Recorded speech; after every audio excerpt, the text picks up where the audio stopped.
മറ്റു റിപ്പോർട്ടുകളിലേക്ക്. ശബരിമല സ്വർണ്ണക്കൊള്ളയിൽ ഉന്നത ദേവസ്വം ബോർഡ് ഉദ്യോഗസ്ഥൻ മുരാരി ബാബു റിമാൻഡിലായി. 14 ദിവസത്തേക്കാണ് റിമാൻഡ്. മുരാരി ബാബു സ്വർണ്ണപ്പാളികളെ ചെമ്പുപാളികൾ എന്ന് മനഃപൂർവ്വം രേഖപ്പെടുത്തിയെന്ന് റിമാൻഡ് റിപ്പോർട്ടിൽ പറയുന്നു. തട്ടിപ്പിനായി ഉണ്ണികൃഷ്ണൻ പോറ്റിക്കൊപ്പം ഗൂഢാലോചന നടത്തി എന്നും SIT കോടതിയിൽ വ്യക്തമാക്കി. റിമാൻഡ് റിപ്പോർട്ടിന്റെ പകർപ്പ് 24-ന് ലഭിച്ചു. കോടതി സമയം കഴിഞ്ഞ് ഏറെ വൈകിയാണ് മുരാരി ബാബുവുമായി അന്വേഷണ സംഘം റാന്നി ജുഡീഷ്യൽ 1-ാം ക്ലാസ് മജിസ്ട്രേറ്റ് കോടതിയിലെത്തിയത്. പ്രത്യേക അന്വേഷണ സംഘത്തിനായി കാത്തിരുന്ന ജഡ്ജി അടച്ചിട്ട മുറിയിൽ കേസ് കേട്ടു.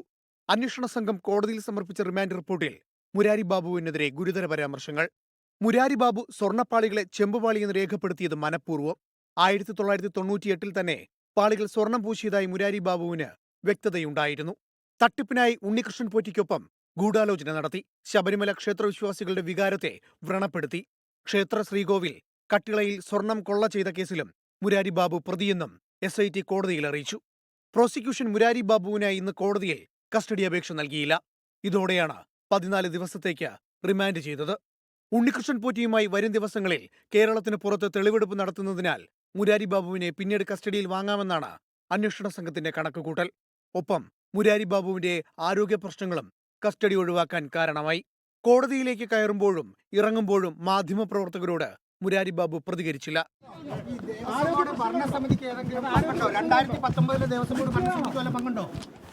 അന്വേഷണം മുരാരി ബാബുവിൽ ഒതുങ്ങില്ലെന്ന് പ്രതിപക്ഷം.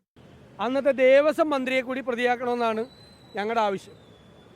കാരണം ഉണ്ണികൃഷ്ണൻ പോറ്റിയുടെ നേതൃത്വത്തിൽ നടന്ന ഈ ഗൂഢാലോചനയിൽ, അയ്യപ്പൻ്റെ സ്വർണം കവർച്ച ചെയ്ത കേസിൽ ഈ ഗൂഢാലോചനയിൽ എല്ലാവരും പങ്കാളികളാണ്. യഥാർത്ഥ ഉത്തരവാദികൾ ഇപ്പോഴും പുറത്താണെന്ന് BJPയും പ്രതികരിച്ചു.